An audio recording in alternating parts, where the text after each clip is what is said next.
आम्ही येतो, नाही म्हणले साहेब आम्ही कार्यकर्ते घेऊन कोल्हापुरात येणार आणि जाहीरपणे पाठिंबा हा शाहू महाराजांना त्या ठिकाणी द्या.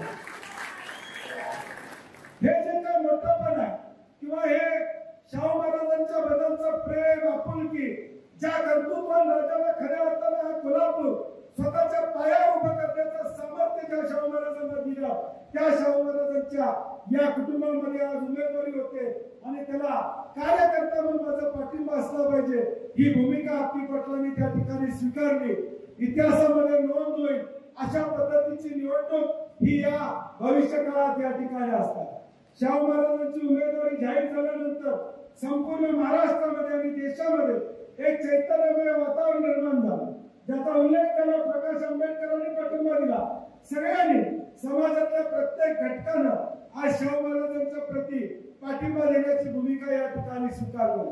अख्खा महाराष्ट्रात कोल्हापूरकर बघतोय की किती मताधिक्याने आपण शाहू महाराजांना दिल्लीला पाठवतोय, ही आता आपली जबाबदारी असणार.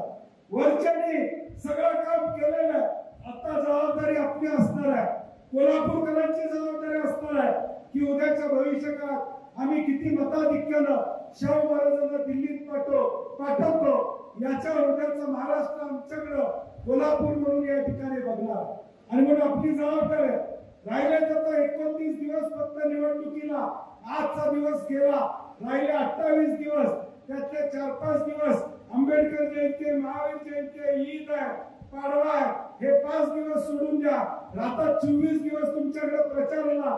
आज अप्पी पाटील इथं आलेले आहेत. एकदा त्यांनी शब्द दिला की मला काय काळजी नाही, माझं टेन्शन आता संपलेलं आहे, माझं टेन्शन आता संपलेलं आहे. निश्चितपणे या ताकदीनं तुम्ही या ठिकाणी या प्रक्रियेमध्ये सहभागी होणार यात माझ्या मनामध्ये कुठलीही शंका या ठिकाणी नाही. परंतु आता राहिलेल्या 24-25 दिवसांमध्ये शाहू महाराजांचा विचार प्रत्येक घराघरामध्ये पोचवायचं काम करा, गावागावामध्ये पोचवायचं काम प्रामुख्याने या ठिकाणी घ्या.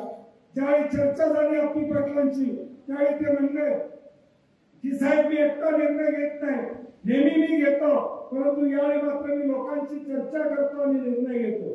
मला तुमचेही धन्यवाद या ठिकाणी द्यायचे आहेत, कारण की गेले 25-30 वर्ष मी राजकारणात आहे. मलाही अनेक लोक सल्ला देतात. चांगले सल्ले देणारे कार्यकर्ते असले की नेत्याचं भलं होतं. तुम्ही चांगला सल्ला अप्पी पाटलांना या ठिकाणी दिला, तुम्ही काळजी करू नका.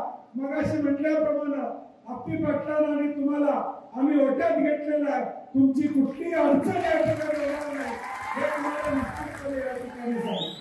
या जिल्ह्याचं राजकारण करत असताना, या जिल्ह्याचं राजकारण मी करत असताना आज जो काही बंटी पाटील टिकला तो पद पैसा प्रतिष्ठा याच्यामुळे टिकलेला नाही, तर जीवाभावाची माणसं जोडली म्हणून बंटी पाटील आज जिवंत या जिल्ह्यामध्ये. आणि विशेष करून चंदगड तालुक्यावर माझं विशेष प्रेम या ठिकाणी. आम्ही जनसंवाद यात्रा सुरू करताना सुद्धा, या जिल्ह्याची यात्रा सुरू करताना चंदगड वाजता सुरू केली. सकाळी 8 वाजता किती लोक होणार अशी शंका व्यक्त करत होते, परंतु 8 वाजता देखील 4-5 हजार लोक या जनसंवाद यात्रेला उपस्थित होते. हा चंदगड तालुका विखे चव्हाण पाटील साहेबांच्या पासून एका विचारांना चालणारा तालुका याची जाणीव माझ्यासारख्या कार्यकर्त्याला निश्चितपणे या ठिकाणी. आणि चंदगडमध्ये अनेकदा आलेला निट्टूरचा उल्लेख अप्पी पाटलांनी केला. माझ्या लहानपणाच्या सगळ्या सुट्ट्या निट्टूर मध्ये गेलेल्या आहेत. माझी मोठी बहीण ही विखे चव्हाण पाटलांच्या घरात दिलेली आहे, त्यामुळे मी निट्टूरला लहानपणापासून येतोय. मला वाटत नाही की मी आमदार झालो, मंत्री झालो, निट्टूर कधी चुकलं नाही माझं. अनेकदा निट्टूरला गेलो आणि निधी देण्याचं काम सुद्धा निट्टूरकरांना मी या ठिकाणी केलेलं आहे. आणि म्हणून या तालुक्यामधल्या अनेक गावांमध्ये ज्या मी गेलो त्यावेळी या गावातला काँग्रेसचा विचार हा पक्का आहे याची जाणीव आणि खात्री मला निश्चितपणे त्या ठिकाणी झाली. जिल्हा परिषदच्या निवडणुकीमध्ये मी आलो, पंचायत समितीच्या निवडणुकीमध्ये आलो, चंदगड नगरपालिकेच्या निवडणुका मी त्या ठिकाणी लढवल्या, आजऱ्याची निवडणूक लढवली. अनेक निवडणुकांमध्ये काँग्रेसचा विचार या तालुक्यामध्ये पुढे घेऊन जाण्याचा प्रयत्न प्रामुख्याने आम्ही सगळ्या मंडळींनी या ठिकाणी केलेला. आणि म्हणून आता अप्पी पाटील आलेले आहे. निश्चितपणे एक परिवर्तनाची सुरुवात आता या ठिकाणी होणार. मागच्या 5 वर्षामध्ये काय घडलं काय नाही घडलं आपल्याला माहित आहे. मागच्या 5 वर्षाची अकार्यक्षमता आपल्या सगळ्यांना या ठिकाणी माहित सुद्धा आहे. आमचं ठरलं अशी भूमिका आपण त्यावेळी घेतली होती आणि या जिल्ह्यामध्ये 2.25 लाखानं त्यावेळी निर्णायक असं मतदान लोकांनी या ठिकाणी केले. परंतु आता वेळ आलेली आहे छत्रपती शाहू महाराजांचा विचार पुढे घेऊन जाण्याची, छत्रपती शिवाजी महाराजांचा विचार पुढे घेऊन जाण्याची वेळ आता या ठिकाणी आलेली आहे. आणि म्हणून आपण काळजी करू नका. अप्पी पाटलांची माझी काही खासगी चर्चा झालेली आहे, त्याचा उल्लेख आता जाहीर सभेमध्ये करण्याची आवश्यकता असं मला वाटत नाही. परंतु निश्चितपणे ज्यावेळी एखादा कार्यकर्ता ताकदीने माझ्याबरोबर येतो त्यावेळी बंटी पाटील त्याला मधली सोडत नाही, हे जाहीरपणे आपल्याला मधली सोडायला सोडत नाही. 2014 मध्ये मालोजीराजे आम्ही सगळेजण काँग्रेसची पक्की लढाई या जिल्ह्यामध्ये या ठिकाणी काम करतो.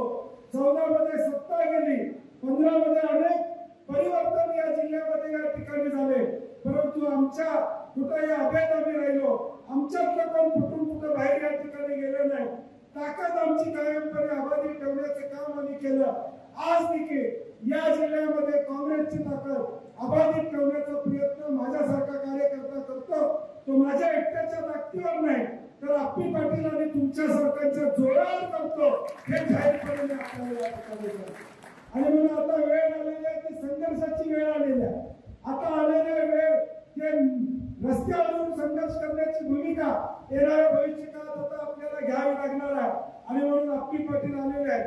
एक चांगला निर्णय त्यांनी त्या ठिकाणी घेतलेला आहे. उद्या आता श्रीमंत छत्रपती शाहू महाराज गडिंग्लज तालुक्यात भडगावमध्ये 4 वाजता 3 ते 4 वाजता असणार आहे. माझी 1 वाजता असणार. माझी अप्पी पाटील आपल्याला विनंती आहे, कारण की उद्याचा एकच दिवस गडिंग्लजला आम्हाला देता आला, कारण की 9 तालुक्यामध्ये 18 दिवस असं नियोजन आम्ही महाराजांचं केलेलं आहे. पुढे सभा आपली घेऊया, मोठी सभा एक घेऊया, त्याला शाहू महाराज नक्की येतील, हे मी तुम्हाला 100% या ठिकाणी सांगतो. राजकारणातील प्रत्येक अचूक बातमीचे सर्वात आधी अपडेट्स मिळवण्यासाठी सरकारनामाच्या सर्व सोशल मीडिया प्लॅटफॉर्मला लाईक, फॉलो आणि सबस्क्राईब करा.